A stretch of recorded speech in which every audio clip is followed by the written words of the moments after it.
The following talk was given at the Insight Meditation Center in Redwood City, California. Please visit our website at audiodharma.org.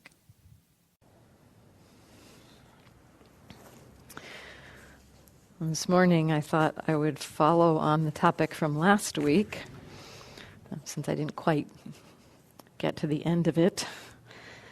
And last week was exploring different kinds of happiness, different ways in which happiness comes about in our practice. I want to explore the kind of familiar way that we think about happiness. Our usual way to find happiness in the world is to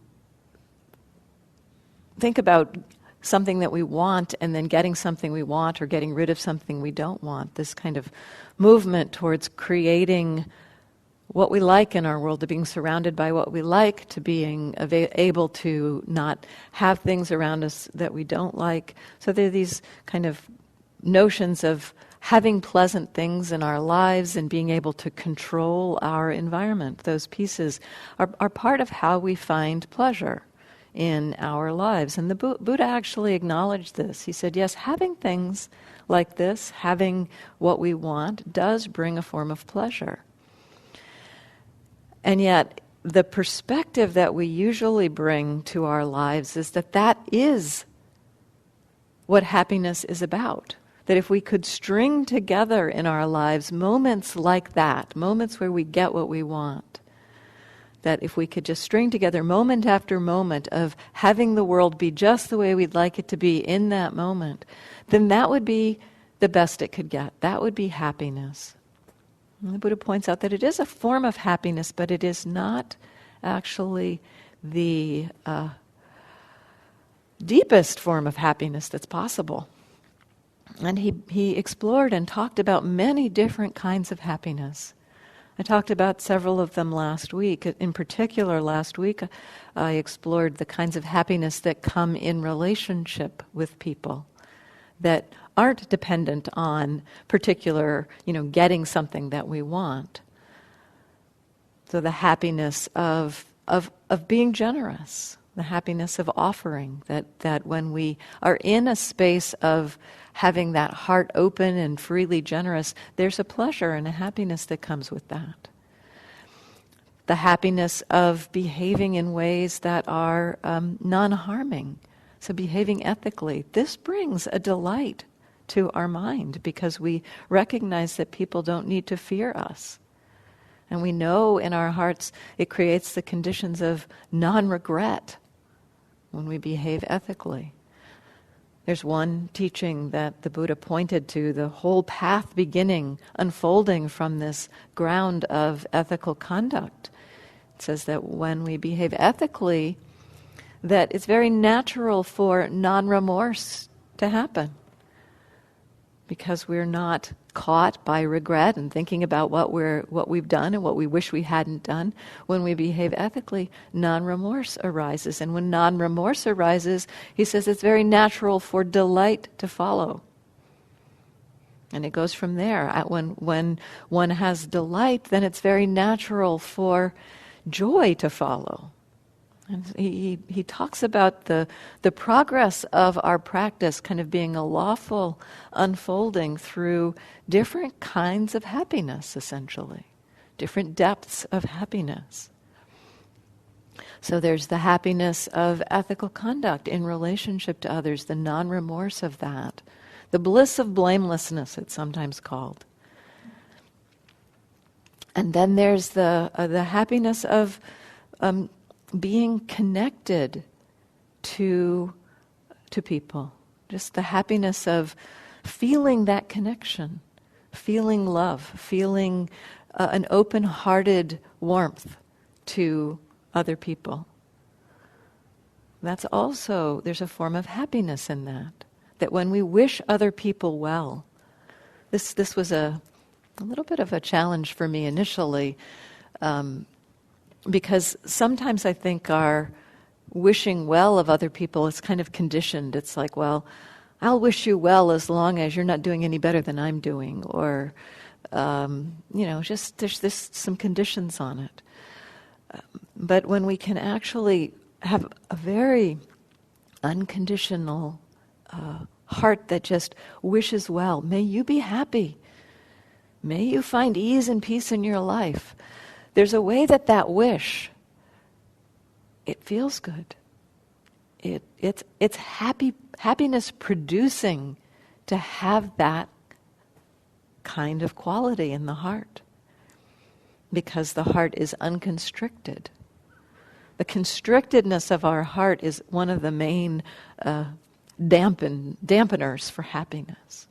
And as the heart is more open and connected, there's more room for other kinds of happiness. And there are different flavors of the kinds of happiness in relationship in that way. There's love itself, metta, that feeling of just connection. There's the flavor when that love meets somebody who's struggling. That flavor of love becomes compassion. When that open heart, that love, that connection meets somebody who's celebrating, joyful, the heart resonates in joy with that person.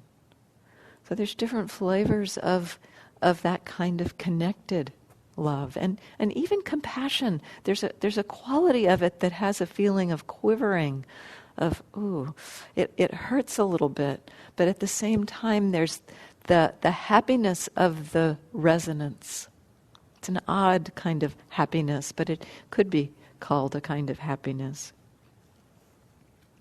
And so today I wanted to talk about more the happiness that comes as we connect with ourselves, as we open to our own experience. Sometimes when I talk about meeting ourselves, I think I even mentioned this in the guided meditation, that as we, maybe that was earlier, I don't remember, they're all running together.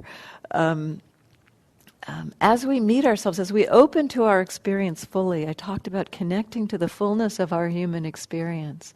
As we do that, we are meeting ourselves, opening to our experience, and allowing our experience in a way that no one else can. In so many ways, we want to be seen. We want to be met in our lives. That's part of what motivates us, I think, in moving through our lives, is that we want somebody to reflect, you're okay, to fully accept us. We want somebody else to do that for us. And I think a lot of our actions in our lives are trying to find that reflection back. Somebody let me know I'm okay.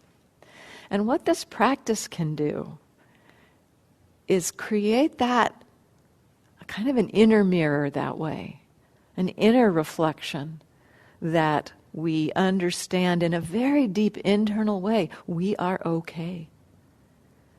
And it's a deep opening of the heart when we recognize that capacity to belong to ourselves, to meet ourselves, to see ourselves, to witness ourselves, doesn't require somebody else. It can happen here. And this is a form, it's like the metta for ourselves. So that is a self-reflection, a self-love. So this is a form of happiness, witnessing ourselves. I've seen, when I really land in my present moment experience, sometimes it's like every cell feels like it's drinking up the attention. It's like, yeah, the body, the mind really appreciates this kind of being seen. And it feels like a deep kind of happiness. And so this inner happiness, this is what I'd like to explore today, the kinds of happiness that come through the practice as we meet ourselves. So one of the things that happens often as we begin to actually land in the present moment and open up to our present moment experience, it's paradoxically that we actually experience more of the happiness of sense pleasure, I talked a few minutes ago about how, the grasping after sense pleasures and trying to create and construct having sense pleasure in our lives is a lesser kind of happiness in a way. It's like, we're standing on some peak of, this, we think that's as good as it gets, but actually there are many, it's like there's fog and we're not seeing that there's many higher mountains around. So there's a kind of happiness to that, getting what we want. But it's a lesser kind of happiness. So but paradoxically, as we enter into our present moment experience, the happiness of sense pleasure can actually get stronger. We land in our experience, and even simple experience like looking up at the blue sky or seeing a tree, suddenly we recognize we're really here for it, and we recognize how beautiful it is. Part of that sense pleasure, part of the pleasure of that experience isn't so much about the pleasantness of the experience itself. It's not so much about the pleasantness of seeing a tree, but it's about the being present for our experience.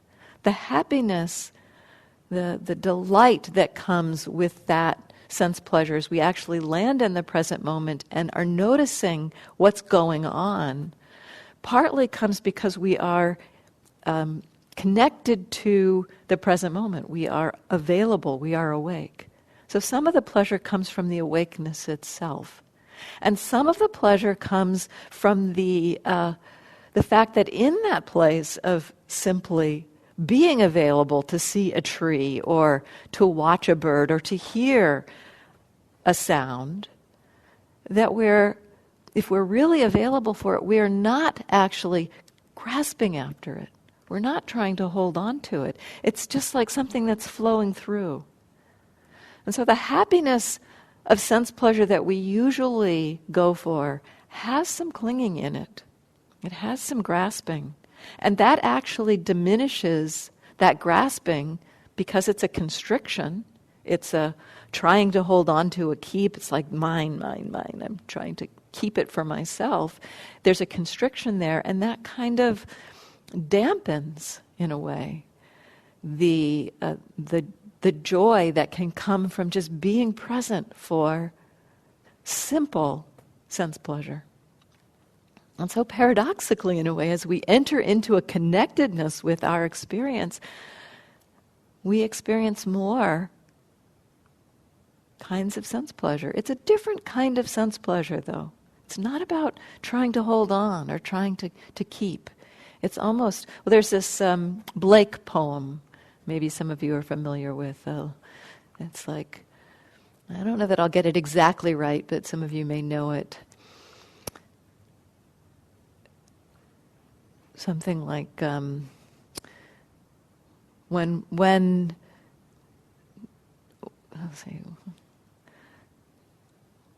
holding to a joy, one doth the winged life destroy. One who kisses the joy as it flies lives in eternity's sunrise. Something like that. It's not quite right, but it's that flavor. That holding on to our joy just constricts it. It destroys it in a way. And yet if we're just with it and let it go, it creates a different kind of joy. So this is one of the kinds of happiness that can come for us as we more fully land in our experience, in our present moment experience. And then as we really meet ourselves, we start opening to what's going on in our experience, maybe directing our attention to the breath and allowing the mind to settle down. We start experiencing the happiness of concentration. There's different flavors of this happiness too, as the mind becomes more tranquil. Just that tranquility of not being kind of bopping around can feel pleasant. as we just land with one thing. But another big piece of the happiness of concentration is that there's basically there's some states of mind that are visitors that get in the way of concentration. And these states of mind are sense desire, ill will, sloth and torpor, restlessness and doubt. These 5 hindrances the Buddha talks about. They're talked about, these 5 hindrances, one of the main ways they're talked about as obscuring concentration. And so as we settle into a concentrated state, basically these obscurations, these coverings, nivarana is the Pali term, and literally translated, it means covering, this word that's usually translated as hindrance. These states cover a kind of mind that settles on just being here in the present moment. And so as we can settle, as the mind can land on one experience, it begins to let go of these coverings. It begins to let go of ill will. It begins to let go of that wanting things to be a certain way. It wakes up. It's not dull. It's not sleepy. And it's also not scattered. It's collected. Those states of those hindrances, they have usually an unpleasant quality that keeps us agitated, keeps us from feeling happiness. And as those fall away, as we direct our attention to the experience of the present moment, whether it's the breath or just staying stable in the present moment, these hindrances fall away. And there's a different kind of happiness there. This one is called the bliss of seclusion, because the mind is kind of protected in that moment from all of these forces that typically are battering it around. So this is a kind of happiness that's available through the meditation practice, the happiness that comes with concentration. So there's the happiness as the mind starts to settle, as the hindrances fall away. As the concentration deepens, as the concentration becomes more collected, as the mind becomes more still, there are different, deeper levels of happiness that can come. I mentioned a few minutes ago that kind of feeling like every cell in my body was happy with this kind of attention. And that was in a state of concentration where the mind was really present for its experience. So this is kind of there's some different flavors of the happiness that come with concentration. There can be just delightful, rapturous sensations that happen.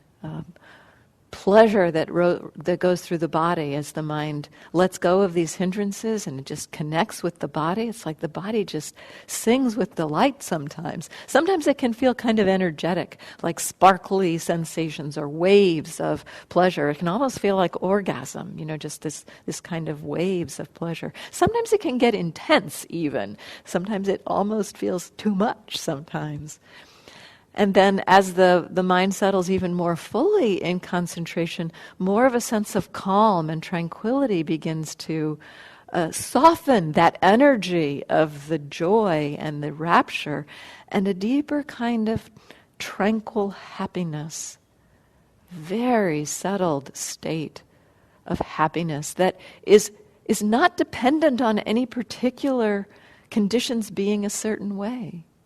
It's depending on the conditions of the concentration, but it doesn't require us to have a certain number of things.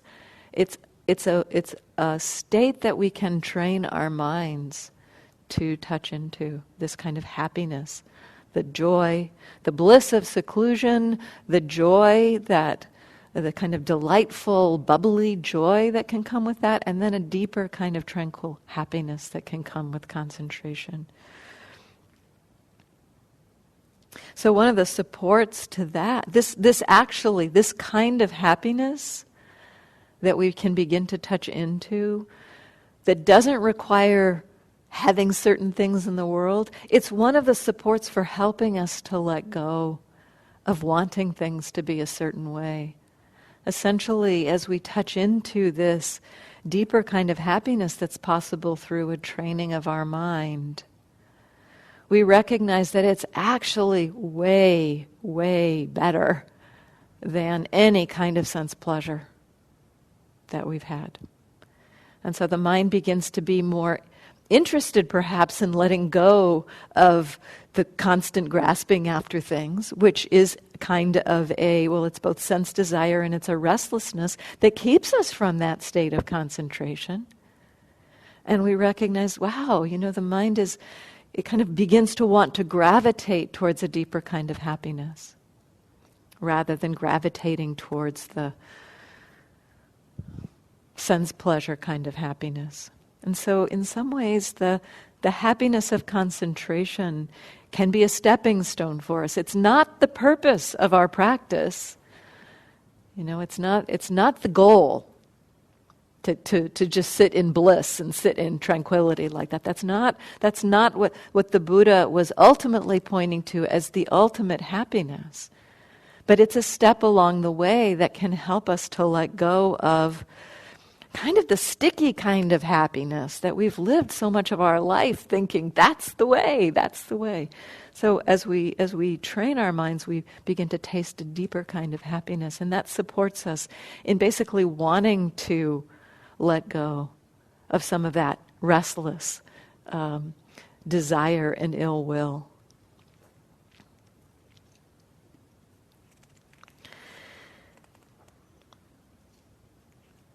Then there's a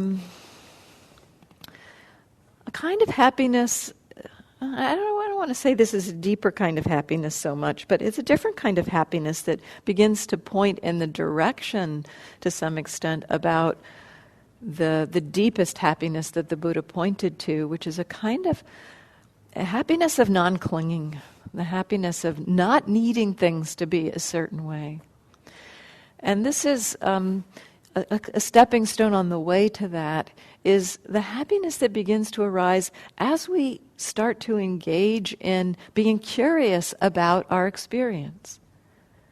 Even as we explore working with difficult states of mind, as we explore being present for frustration and anxiety and anger and confusion. This is part of our practice, that opening to the fullness of our experience, we will open to difficulty because our minds have been practicing those things. They've been conditioned towards reactivity in that way. And so it's very natural as we start to notice what's going on in our experience that we'll start to notice these reactive states.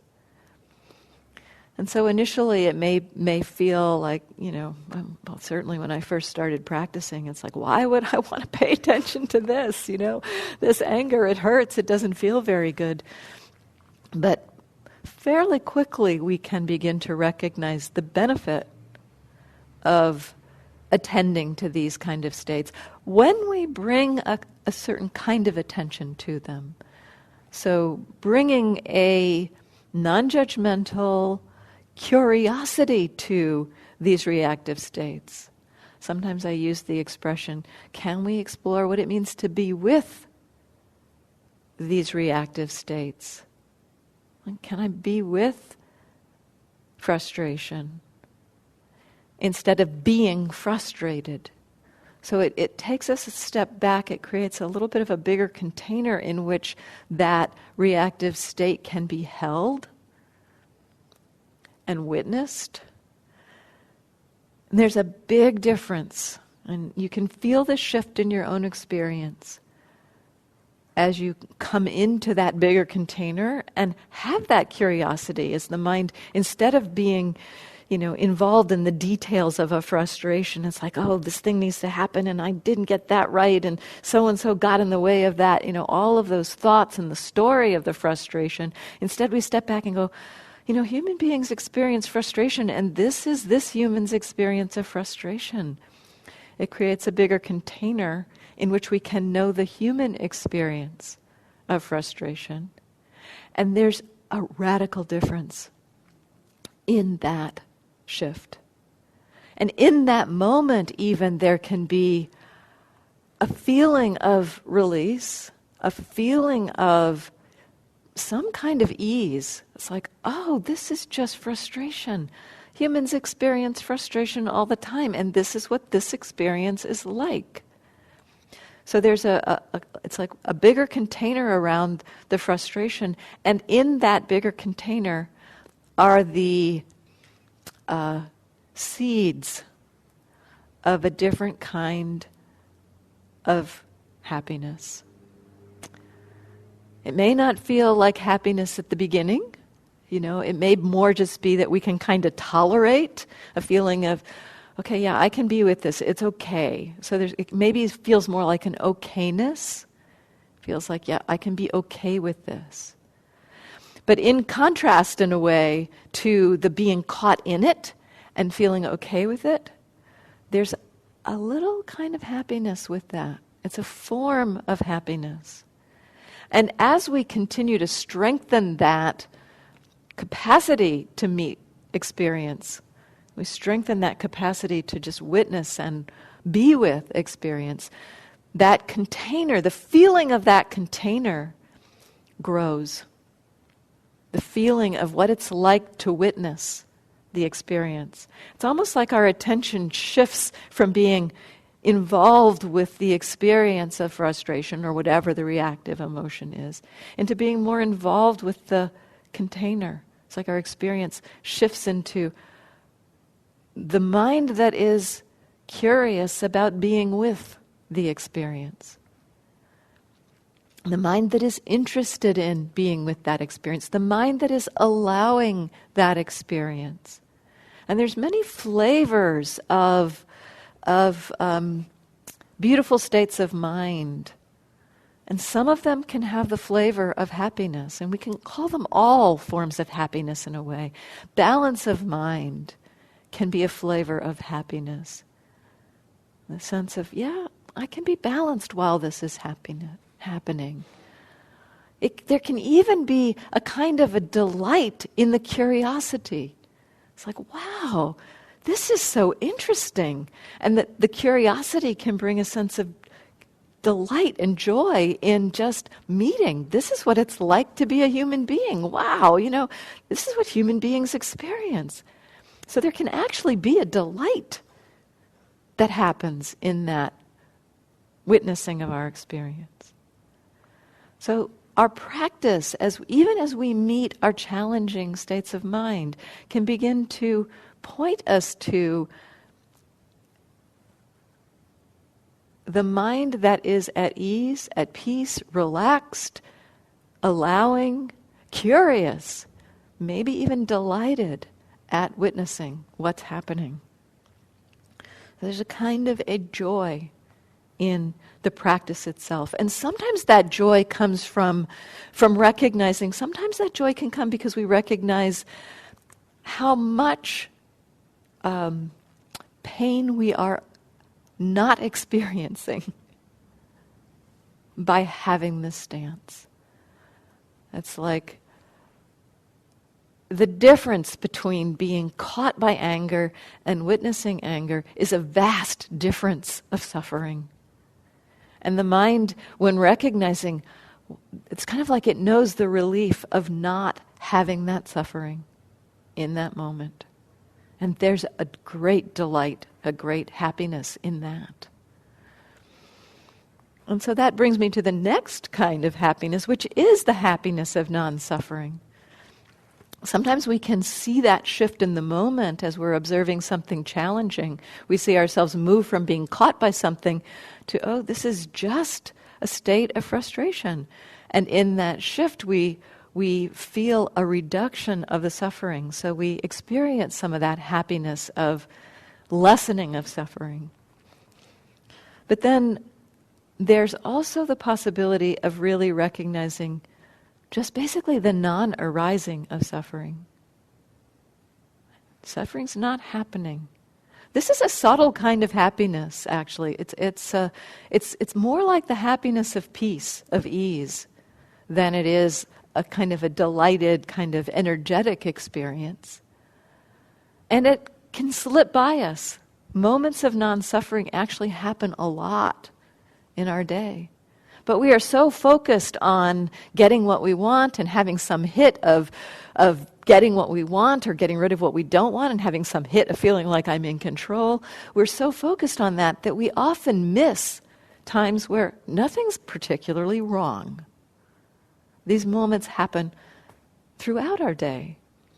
We can kind of maybe orient to them a little bit by being curious about moments when things seem kind of neutral. You know, it's like sometime when you're driving and you've given yourself plenty of time to get somewhere. You don't have anywhere to get to because, the getting to can be a filter that's in the way of seeing these moments of not much going on. But so you don't have anywhere to get to. And, you come to a stoplight and you're just sitting there waiting. In that moment, if you can just be present for sitting there at the stoplight, you don't have anywhere to be in particular at that moment. It's just you're sitting there at that stoplight. Is anything wrong? Maybe that's a moment where you can begin to touch into the happiness of just being. Nothing particularly high or right or good in our normal way of thinking about it, and nothing particularly wrong. This in-between neutral place. No problem. We can begin to recognize there's actually moments of no problem through our day. We just often miss them. If we can begin to, this is a moment of no problem. How does that feel? We can begin to taste some of the delight and the happiness of no problem. So here's an example, to maybe give you a flavor of the happiness of no problem. So if you think about if you had a broken leg, you have a broken leg, you've got a big cast on, you've got all kinds of constraints about getting around. You probably have to use crutches and probably can't drive yourself anywhere. You have to get somebody to drive you, maybe hard to do things in the kitchen and get, it's like you've got this cast on, and there may be some of the pain too of the broken leg, but just the kind of, there's just this kind of cumbersomeness around having the broken leg.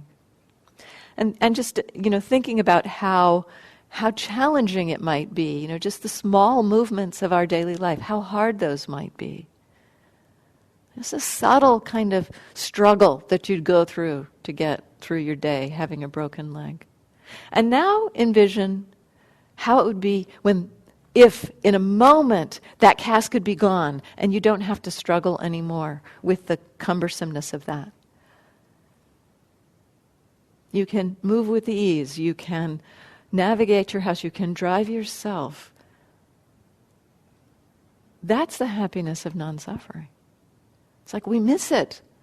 It's like we're in that space. There's so much of that going on for us all the time, and we miss it.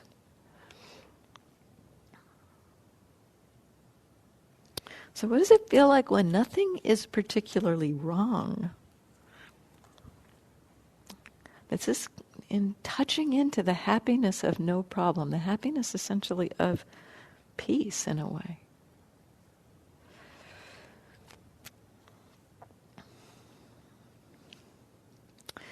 Then there's a kind of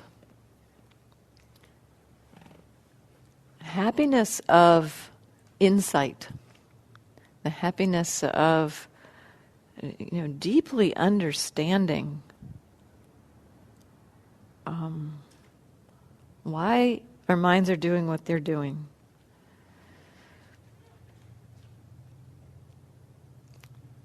A happiness that in the recognition of how the mind is kind of craving to something, the mind seeing that, that's not necessary, and letting it go. There are different flavors of insight, different ways that the mind can recognize that moment of, so I talked a moment ago about the the happiness of a shift where we have a bigger container and the mindfulness can hold something challenging. At certain points in practice, as the mind is just really curious with, what is this and how does it work? At some points in that, we might actually, in that mindfulness, the mindfulness is strong enough that actually, whatever that thing is, that frustration or that wanting or that confusion, whatever that is, it just vanishes. And in that moment, we experience the release of the clinging and the understanding of how that pattern worked. An example, there's so many different examples of this, but one example that may give you a flavor and maybe help point to ways that you've experienced things like this, maybe. On one retreat, I was noticing a lot of wanting around looking at people. Maybe it was my first long retreat, and we were told, try to keep your gaze averted, don't look at people. And so I was following the rules. I was not looking at people. I was looking 6 feet in front of me at the ground, and if anybody walked by, it's like, I'm not looking. And it was, kind of forceful. And so there was a craving to follow the rules, that was there. But there was also, I began recognizing that, as people as I saw their feet come into the field of vision, it's like, there was such a craving, like, I really want to know who that is, So there was this real strong desire to look at them. So this is a simple kind of craving, it's not a life or death kind of craving. And yet, my mind was trying to put on blinders. And at some point I decided, wow, I'm forcing myself to not look, but what's going on is wanting. So maybe I should be curious about the wanting. And so I began exploring that and watching the wanting. And at first it was that kind of bigger container where I could see the wanting coming into being and just feeling that pull, and it's like feeling a tractor beam. It's like gravity, it's like there's somebody walking in front of me. It feels just like so hard not to look up, but I just was feeling that pull, not acting on it, and just feeling that kind of the constriction and the pain of that wanting. So that's a little bit of wisdom that's developing there. I certainly I wouldn't say I felt the happiness of that. I mean, maybe there's a little curiosity. It's like, wow, that's kind of an amazing force in the mind, that wanting. And then at some point I began recognizing that a lot of this seemed to happen when I was doing walking meditation. I was outside and people were walking around, and so I was doing walking meditation in places where there weren't too many people, and so I would be doing walking meditation for long stretches of time and not having this come up. And then I would notice that as soon as somebody entered my field of vision, they came into my peripheral vision, the wanting happened. It's like instantly feeling that constriction and that movement. It's like, wow, that's when it started getting really interesting. So there's a little bit of recognition, a little bit of insight that this wanting has a condition. So that's a little bit of insight. And there's a kind of a delight. It kind of got really cool to watch wanting pop up. And then it even got cooler because as the person kind of went through, it's like I'd feel the strength. It'd be like the strength of the wanting got stronger as they were walking here, and it would just be a little glance of the head. It was even stronger as here. It would only be a movement of the eyes. It's like, so the wanting got stronger and stronger, and then maybe the person would walk up the stairs and go in the door, and poof, the wanting would go away. The person was no longer in my field of vision. The wanting vanished. That was like such delight in that moment. It was the delight of seeing the happiness vanish, the recognition of being released from that. So that was a form of happiness. And then I started like being excited to have people like come into my field of vision so that I could watch the wanting disappear. Because it felt so cool to watch the wanting disappear. And then, at some point, I was realizing while I was watching somebody, watching the wanting while somebody was in my field of vision, I realized in that moment, this was an insight, and this is kind of the happiness of insight, a deeper kind of happiness that came, was that I realized I was actually holding on to the wanting in order to see it disappear. And in that moment, the wanting to look at that person just vanished. The person didn't have to not be there for the wanting to not be there. The wanting vanished, and there was no more need to watch it at all. So this is a form of insight, of understanding. So the whole of it was beginning to understand how wanting is put together in the mind through a really simple exploration, and how much the happiness of the understanding that led in the future to the happiness of the non-arising of the wanting, because that kind of wanting just stopped on that retreat. It just didn't happen anymore. And so the insights, the understandings that come through the witnessing of experience can lead us to these other kinds of happiness. The happiness of the mind that's settled, not pulled out in wanting. The happiness of the knowing of the non-arising of suffering. So there's so many kinds of happiness that are available for us through our practice. As the Buddha said, I opened the last talk with this. Maybe I have this in my notes. If by giving up a lesser happiness, one could experience greater happiness, a wise person would renounce the lesser to behold the greater. And so we begin to recognize that the way that we habitually move through the world, the way we look for happiness habitually, it's a lesser kind of happiness. And as we move into curiosity about being with experience, connecting with our world, connecting with our relationships, we begin to experience so many different, deeper kinds of happiness. And the letting go of that habitual kind of happiness, it's not easy. It's very deeply conditioned. Very deeply conditioned. At many different levels. I mean, the wanting to look at somebody, that's a form of, kind of a weird form of sense pleasure. But it's not like the bigger kinds of wanting of, wanting to have a particular job or have a certain amount of money, so it's not that grosser level of sense pleasure. So it's many layers of how we crave for having control and having things that we want and wanting to construct the world the way we want it to be. And so it's not like a few times of experiencing some of these deeper kinds of happiness just lets us let go of those deep habits in one swoop.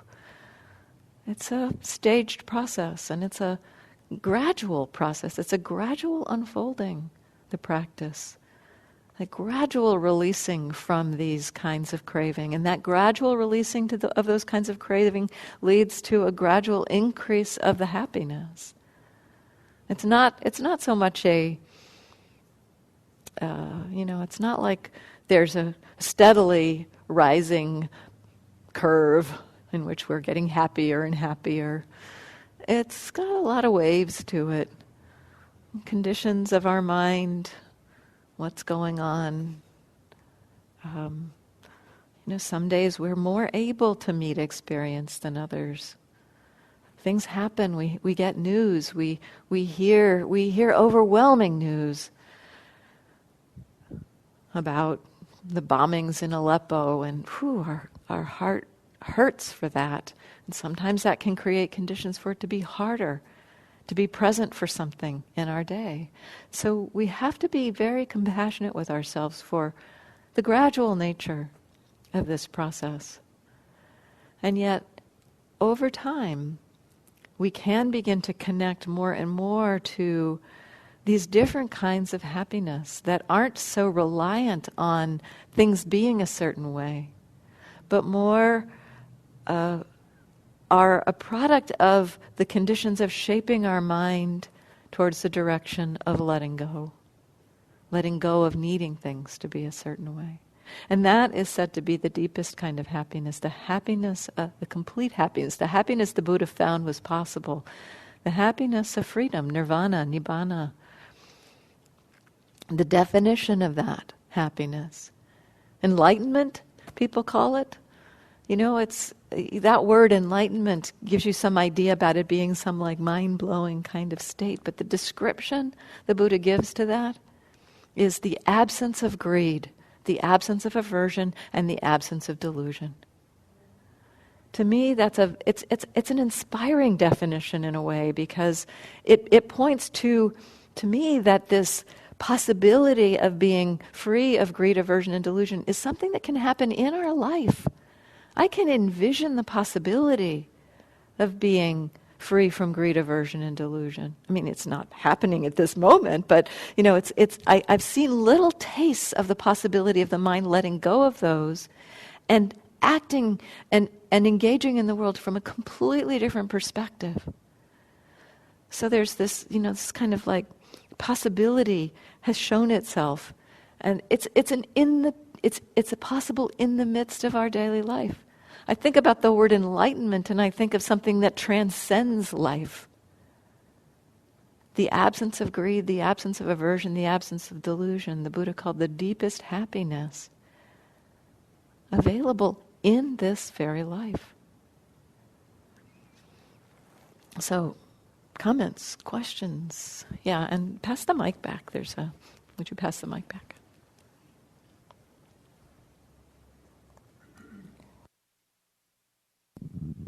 So, I have a question about happiness.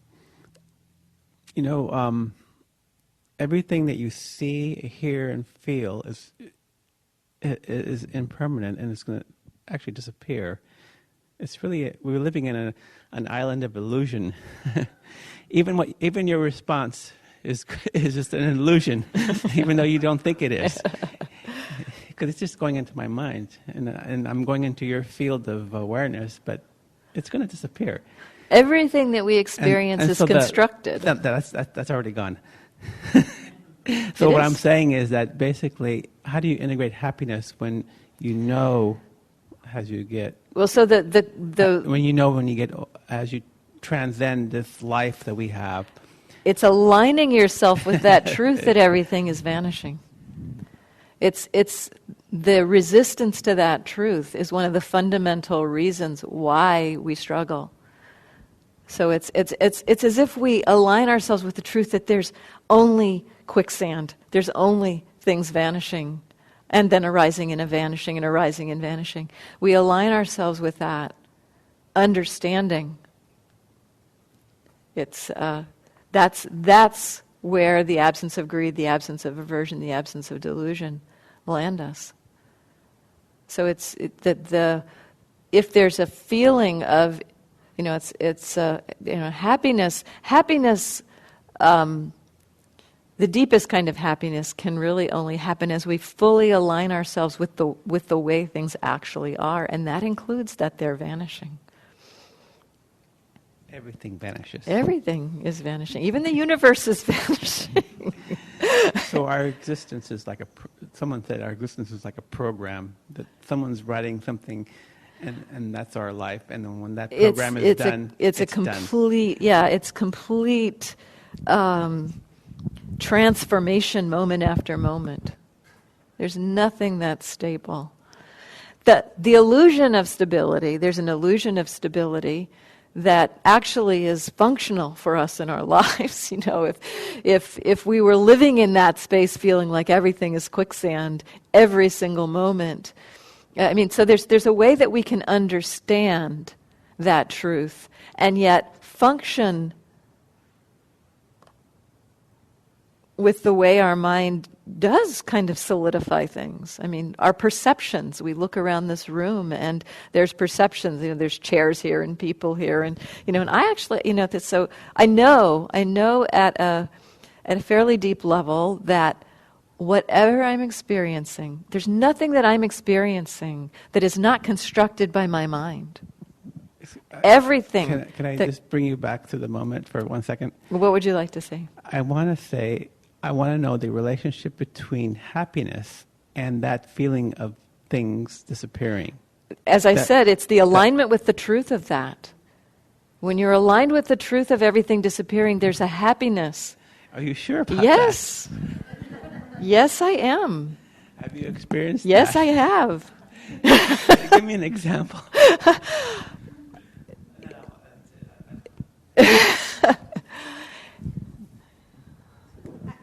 This is along the same lines, especially when it comes to two people that I love so dearly, and those people are my children. They're adults now.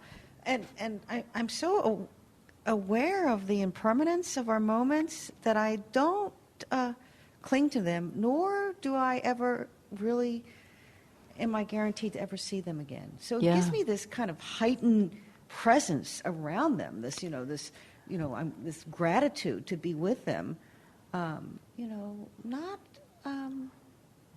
Not really, I don't want to say expecting, but realizing that, this is impermanent. Yes. These moments with these people that I love, my children, my now adult children, it's a heightened awareness that I have and a gratitude with them. Yes, that heightened awareness of the impermanence can lead us to that. It's like an appreciation for what is passing away in a sense. So there's that appreciation. It can also lead to a kind of a holding. It's like, oh no, But I'm not clinging. Great. I'm just appreciating. Yeah, great. That's a kind of happiness that comes as we begin to acknowledge the truth of impermanence and don't fight it. Yeah, in the back. Can you tell me how to achieve that through teenage years? My son's 13, and he's a different person at 12. So, The moments of just awful. so in terms of the, what are you talking about for yourself? How to be okay that your son is moving into the awful stage? Or? Oh, yeah. Like, oh, I'm not get triggered by him being angry and fight all the time. It's just awful. Single mom, teenage son. Yeah. This is suffering, right? This is that kind of what you're in that moment is not the delight of, appreciating that this is maybe the last moment. It's more like, This is always in the background. yeah, The anger comes. yeah. And so it's that part of that, the anger being triggered, that's what you get to look at. You can bring in that understanding that, yes, this may be the last time that I'll see him, but it may not touch that anger. And so that's what you get to look at that moment. It's like, ooh, yeah, constriction is what's happening. And probably there's a little involvement in that, either wanting him to be a certain way or, wanting him to do a certain thing or not do a certain thing. So there's all of that in there. And some of it is, probably wanting him to not do disastrous things. So there's a delicate dance there around not constricting around it and not being angry about it. But what we need to explore is just, this is moms everywhere go through this. So okay, so this is the human experience of mom and teenage boy years. Okay, so can you hold it in a little bit bigger container? And as you hold it in a bigger container, you may be able to recognize that some part of that anger is extra. It's squeezing, it's constriction, it's got some pushing away to it, and some part of that anger has some love in it. It doesn't want your son to get himself in a mess. So, that anger has two sides to it. And so the bigger container can help you connect to the love a little bit more. But we can't just kind of skip over the anger and the resistance. We have to open to it. So that's what I'd encourage there. It's like, can you move into the happiness of, can I know this is just the human experience of anger? That shift I talked about from being embroiled in it to being able to have a bigger container around it. And we need to stop, unfortunately. So, thank you.